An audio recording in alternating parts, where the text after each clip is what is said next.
Well, good morning. Once again, I'm your host, Pastor Michael Brown, for another segment of Stories of Hope from the heart of our community. My guest this morning is Alexis Caples. Yeah. Alexis is one of the representatives of KYD Network. Good morning, Alexis. Good morning. How are you? I am doing wonderfully well. What is your official title? My official title is an out-of-school time quality coach. Within that, we have different departments. So while I'm a quality coach, and we'll get more into what that means in serving not only Kalamazoo County, but Calhoun County, I'm also a part of the marketing department and the culture and climate of KYD Network. Okay. Now, you all have, how big is your staff down there at KYD Network? We're about 10 of us, so very, very small, very close knit, and under the leadership of Abra Smith, our executive director. We have shared leadership, so that created those different departments that I'll get more into as well. Do you still have shared leadership? Mm-hmm. Okay. We just implemented that this year, moving forward into our new fiscal year. Oh, okay. And so you were talking about the different departments. Now, give me a 30,000 foot view. What is KYD Network? KYD Network, or Kalamazoo Youth Development Network, is an intermediary serving Kalamazoo and Calhoun County, and we provide resources all free of charge to all of the youth serving organizations. So anything that has to do with the Youth Advisory Council, an after school program, if you're just starting up a program, anything that is youth serving, we are probably connected or partnering in some way, which has allowed us over the years to elevate from about 20 organizations to 60 organizations between Kalamazoo and Calhoun. So KYD Network is just that. It's a network of a lot of different organizations. Mm-hmm. Wow. Yeah, so we don't serve just one. And then within being a quality coach, 60 of them, how do we get to 60 of them? Right. Each coach has roughly around like 8 or 9 organizations that they go and do different assessments and tools with, to essentially get to the thriving youth. How do we get to the thriving youth? How do we get to what a healing space is? How do we get youth not in programs into programs? What does that look like? Mm-hmm. A robust list of things that we can do for our organizations, and it's all free of charge. So what is the wow, I had so many questions running at my mind at one time. So where did KYD Network come from? Do you know how it started? Yes. So this may be a little verbatim, because I wrote it down. I wanted to make sure that it was correct, and I really used the same language from the beginning. Sure. So just a brief history on KYD Network. We started in 2000 as an collective effort among the City of Kalamazoo and the Irving S. Gilmore Foundation and the Hispanic American Council to provide all of these services to the youth serving organizations. Mm-hmm. Back then, it was very small. We started out, I want to say 10, elevated to that 25, and then progressed. In 2018 is where we got our nonprofit status, and then moved into United Way, and then Lincoln, which now we are at our office, 4000 Portage, Suite 204. Come see us. And that's where we're currently at, operating out for the past 2 years. Mm-hmm. But all together, we have celebrated 25 years of KYD Network, 10 years of both our national advocacy events, National Day of Summer Learning, and Lights On After School. So we got some things. So now, say that I have influence over a group of kids, whether they be my kids, grandkids, or what have you, and I've got about 5 or 6 kids. How do I get them plugged in? Would I plug into an individual organization, or would I plug in directly in the KYD Network? You can do either or. Say you took them to a program, closer, or the one that you know best. Mm-hmm. You would take them to that program. They sign up. all of the things that the program offer is what they have. What we provide is the training to the adults that work with the youth. Okay. So we are coming in and saying, how do you guys create that space of learning that's not just, arts, that you're actually putting in math, literacy, STEAM, like getting to the STEAM aspects of your program. And we provide those resources for adults and YDAs or youth development advocates to take back to the program and implement. The advocacy events is more for the youth to celebrate what they have been doing in the after school programs, within school, or even just their leadership amongst the county, their peers, whatever that may encompass. So you all provide support to the different organizations to make sure that organization's not just a babysitting organization, that their programs are viable and that they are really having a positive effect on the youth. Yes. And what do we call youth? Up to what age? Youth is up to age 21. For us, as far as like what we serve through the after school programs, but then that next mark, once they transition out or age out, we've started the process of ensuring that maybe is it a possibility for some orgs to implement youth who age out, can they now become staff of that same program, and then now they are in a paid position and they know the program, they're able to operate, and it's kind of like, we've leveled them up instead of just sending them on their way. You've aged out. We have, no place for you here. So, give me what do I call it? Give me a success story. Do you know of any kids? Tell me about a kid that came to KYD Network and then how they became successful through their interaction with KYD Network. I'm actually going to highlight one of our youth advisory members. He's on the Kalamazoo County Youth Cabinet. His name is Paul Evans. Paul came when he was around like 13. He's a senior now. But Paul came and he was just trying to find like his niche. Like, I want to do so much, but how do I do this? I feel like I'm organized. I got it. Sometimes I don't got it. Like, where can I put all of my attention, all of my effort? Paul has transitioned from being like that, still trying to find my way kind of guy, and transitioned into he is a youth on our board now. Paul has started his own tutoring business where he actually partners with the different organizations within our cohort to provide that. Paul is a part of many organizations within his school and started it as well. I believe he came back senior year. Now he's the class president. Okay. Like, Paul done some things. And it's just nice to see because Paul was coming out of COVID. So he spent those, that year and a half or whatever online, not having the interaction. Like, I'm going from middle school straight into high school. Like, my last interaction with all of my peers was middle school, and now I'm here. What do I do? How do I figure this out? How do I engage? And I think not only through the peers, the cabinet, but the support of KYD Network, that he was able to do that, and he took off all 4 years of high school. So I'm excited to see what he does this year. I think that's so great and so needed, because I see so many kids wandering the streets, and that God created them with potential, but it's doing nothing. It's going nowhere. They have no plan. Yep. I can't tell you how many kids now, and even in higher levels of middle school and the early levels of high school, that you ask them, what do you want to do? What do you want to be? Yeah. And they have no idea. No idea.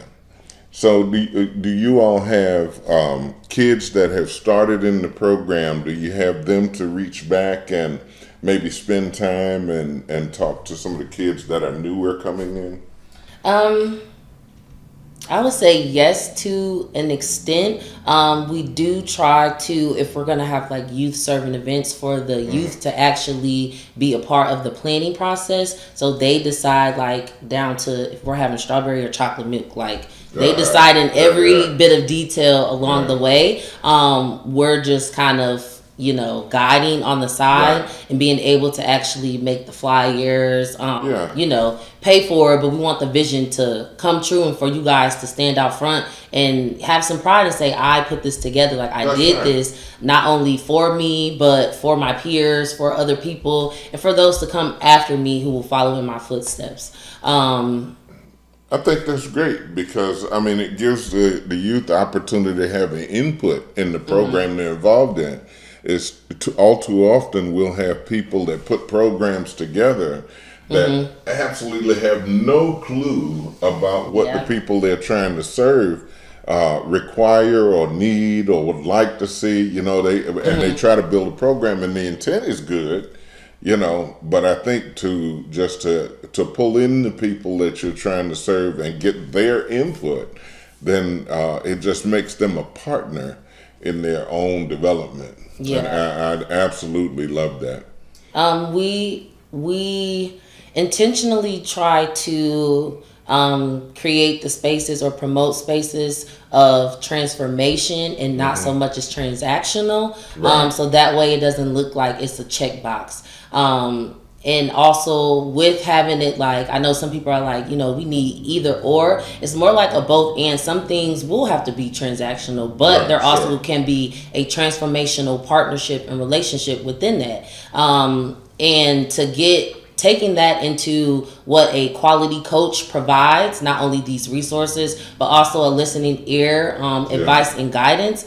I always like to implement, those youth that you may not be really grasping to, or they're not like identifying with the program. They don't feel like it's a space of belonging for them. My pastor always says, you may not reach everybody, but everybody can be reached. So if that youth or that student is not for youth, direct them to a program where, you know what, I feel like you may be here. Or I feel like this may be the space for you. And not just kind of like write them off like, well, the program doesn't work for you. Well, I don't know what to tell you. Good luck. Actually still go the mile and say, well, let's find something that you resonate with. And well, I think that's the benefit of having that network approach, because you got now input from a lot of different organizations, and there's it's like choosing ice cream. If you don't like this flavor, try that flavor. Like that. And I you talked about transactional and transformational. If a program is not going to be transformational, then I question the viability of the program. Yeah. And so, if your program is not going to help me change my life or give me direction where there is none, then why are we talking? Yeah. And so I just love to see those programs, because I hate to see the amount of wasted potential, and everybody doesn't have what it takes to get through the kids. I've heard people say, people don't care how much you know till they know how much you care. I think that's with any group of people. You got to show that you genuinely are concerned about them before they'll start, dialoguing with you. And I know kids are no different. Yeah. Tell me your story. How long have you worked with KYD Network? I like to say on and off about 10 years now, or a little over 10 years. I say on and off because there was a period I ended up stepping down to like travel more. It was summertime. I was fresh in college. So I'm like, I just want to go see everything. So that happened. But I believe I started with KYD Network around 17 years old. And I'm 30 now.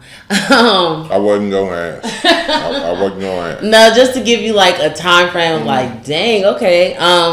But I actually started when I was around like 17. And I helped co-found the Kalamazoo County Youth Cabinet, which is what we have today, which is what Paul is a part of. And now Genesis Griffin is over that in leadership. But co-founded that. I moved from actually co-founding to stepping into the advisor role. So switching that was very easy for me. I know some is like, okay, you were right here with us. Now you hold a different title, different roles. But back then that team was very supportive of me switching into advisor role. From advisor, that's when I had stepped down, traveled a lot. I came back and I became a part of the board secretary, and then I became a staff member where I stepped back into youth leadership. Okay. And now I think I'm at the highest something I've done, which is the quality coach. So I pretty much have held probably every title at KYD Network except for ED. Well, I think that's good. I mean, because it gives you credibility with the people you're trying to serve. Yeah. You know, it's not like you're trying to tell them something that you're not really not sensitive to. You know, you've had a part of it. And what is your best part of working at KYD Network? The part that makes you get up in the morning and really come to work. And it's not just, well, I know they're gonna pay me. No. I mean, what is that thing in you that says, yes, this is where you need to be? I think it's my lived experiences and trying to not erase my lived experiences, but to help others who may have that same lived experience. Because I don't think I'm doing something as like the first to experience this, and I'm not going to be the last to experience this. But if I had the tools that I have right now, way back then during that age, I probably would have been bad with it. I had to grow. I had to grow through some things, and that's not to say I was just like straight A or like, you know, I didn't get in trouble. I didn't talk back to my parents or something, like, but I had to grow through that without being able to name like, oh, it's actually this. Okay. Oh, this is considered some trauma. Oh, this language I do not understand, but it's this barrier and nobody's explaining it to me, but I'm just here. So if I had those resources, knowing that I can provide that, it's like, let me get into work. We always say, we got our laptops, and we also have this big screen. Like, let me put it on the big screen and hurry up and get to it. So I think that is what keeps me going in this, where sometimes, you know, we do love the pay, but it doesn't feel like a job because I'm really living the thing that I speak about, and I can say from both sides in different titles and positions, it was not always like this, and it won't always be like this. So it drives me to continue this work. I've always heard that if you love what you do, you never have to work a day in your life. Hey, come on now, Pastor. Because if you love it, you know, it's a joy for you to be involved in it, you know, and I've experienced that in my life, and so. I think that's so wonderful. Do you all have opportunities for people to volunteer? Yes. We love volunteering, people to volunteer with us. Our national event next month is called Lights On After School. It's an advocacy event, not just happening here, but it'll be in Calhoun and across the nation. Really speaking to keeping the lights on after school, if you will, right? It's right there in the title. But speaking to the resources, programs shutting down different sites or not having enough funding. How do we keep that going? So bringing awareness to that, but also to celebrate that this is happening. Let's not just focus on, you know, what's not, but that these programs are happening. They are around, and it's something that the community can lean on. So if anyone wants to volunteer, we do have it on our website, to just email us, reach out to us, not only in this capacity, but we also have in the summertime, National Day of Summer Learning, that brings in over 1,000 youth. And we bus everybody. We provide that down. We always need volunteers, and we're planning early, so that we're not last minute with that. So that is something that we're in the works for. Not volunteering per se, but we also have our Fun Fridays in Battle Creek, in correlation with Battle Creek Public Schools, in the summer school.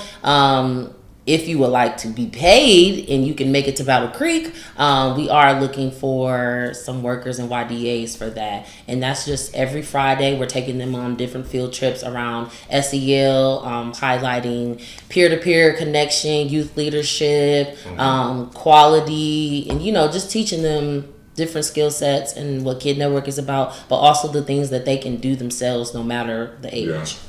So say that there's someone listening to this program this morning and they either want to volunteer, they know a kid they want to connect, or they want to donate. How would they get a hold of you on? So you would go to www.kyd as in dog net.org. On there, it will have our calendar of everything we are doing for the year, from the training to us having just even our team meetings is probably on there, when we'll be in the office. But it'll have our whole calendar for the year. You can connect with us. We also have our program finder that has Kalamazoo County and Calhoun on there. So if you are looking for a program, it will break it down by what they learn, if they pay, if they feed them, what side of town, and then anything else from there as well. Yeah, so if you're listening to this program and you know some kids, she said below 21, but if you know some kids that need some direction, you see them wandering around and not doing a lot, they might even be in your own home. Direct them to that kid network, www.kydnet.org. I hope y'all got that. And so, get in touch with Kid Network. We need to do something, and it's all of our responsibility to let these kids know that there are alternatives to just wandering around the street. There are alternatives to getting caught up with the wrong group of people and different things like that. Don't you think? Yeah. Tell me, where's the majority of Kid Network funding come from? Are you all government funded? We are state. Local funded. I'm sorry, local funded. Okay, good. So you all can also always use funds, right? Mm-hmm. All right, so if we do raise money, but we have our allotted financials that allow us to provide for our advocacy events in case we don't raise any money. We still are able to, make the best of it. Okay. Well, I can tell you from experience that here at the Gospel Mission, I know that the majority of our funding comes in the form of checks between $25 and $30. So I think that the same could probably be said for Kid Network. Yeah. And so if you're sitting there and you got $25 or $30, you want to donate to a worthwhile organization, Kid Network is one. We need to invest in the future, the kids that are coming up, invest in what God is doing in their lives and stirring up the potential in those kids so we can, get them change our world. So can you tell me some of the organizations that are part of Kid Network? We have B3, which is in Battle Creek, Bearcat Blast. We have Fire, Boys and Girls Club, Bent Not Broken, First Tee, Wellspring Dance, the Gilmore Piano Lab. Okay. There's a list. They're all just coming at one time. I said Bent Not Broken, the Move with Joy. We have El Concilio. I feel like I'm naming so many. Now all of these are listed up on the website, though, right? Okay, so you can go up on the website. If you listen to this program, you can go up on the website and get that information and just spend a minute to familiarize yourself with it, so you know what programs are available and all of that. So you all do have after school programs as well, right? Now, do you all have any programs that would help kids with homework? All of them should be helping with the homework, which is that portion where the quality coach will come in and say, as we, did our assessment, we made these observations. How is math and literacy really being woven into your program, no matter the activity or what you are doing? So that is currently kind of at the top of our bill with the organizations. I wouldn't say one specifically focuses on that. It's more of that woven piece within everything that they do, and it's not just the only thing we do. It's woven into it's put in everything else. Well, I think that it makes sense because it's harder for people, I think, to take math if you're just going to teach me math. But if you can weave math into our normal conversation or show me how math is interesting or anything like that, you weave it into something else, and it's kind of taking the medicine, putting a little sugar on it, So y'all can put it in there and still make it fun. Right. I know Premier Athletics, they were putting math with basketball. So if you are at this angle, what angle is that? Is this a 90-degree angle? What are we looking like? And then if you shoot it at this, it was going into like velocity. I was just sitting there let me write this down because I'm gonna do my own research. Like, hold on, maybe I need to level myself up in this. But it was cool to see it implemented into something that they love to do. Without it being like, math, it was exciting to like, okay, I'm gonna do math and I'm gonna take this home and I might teach somebody else, which is, we want that domino effect to go within the homes, in the community, workplace, from there on. Well, that's what you hear a lot when you're talking to kids. They say, well, I'm not gonna need this when I leave here. I'm not gonna need this no more, so why am I learning this, And they forget if you're gonna get paid, you're gonna have to count your money. You're gonna have to count. And that's just the basics right there.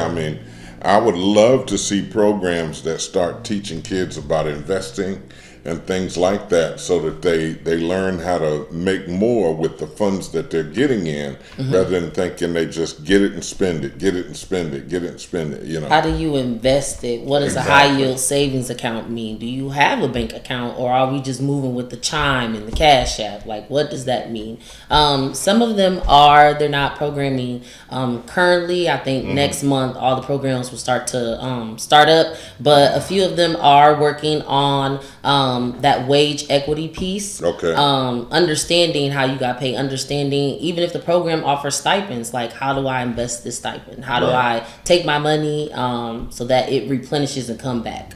Yeah. So. Well, this is a very interesting topic. I'm really glad to talk about and hear about something that develops our youth, that builds into the kids, so that we know that we can't tell them, boy, you shouldn't be doing this, you shouldn't be doing that. Give them an alternative, and I think this program, it gives them that. It provides them with a very solid alternative. Well, we're just about at the close of our time here today. I'd like to pray for you and KYD Network. Is that okay with you? Yes. All right. Well, Father, we just thank and praise you, God, for Alexis this morning and all of the team over there at KYD Network.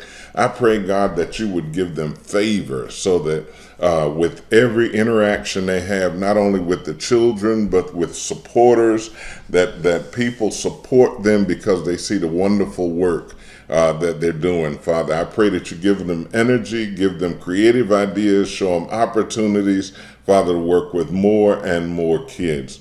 And I pray, God, that they have everything that they need in order to carry on these programs that will help build our kids. And so, Father, we thank you for them. I thank you for Alexis and the team over there. And we give you praise, glory, and honor. In Jesus' name, amen. Amen. Well, it's been another segment of Stories of Hope from the heart of our community. I'm your host, Pastor Michael Brown, and we'll see you here next week, same time. God bless.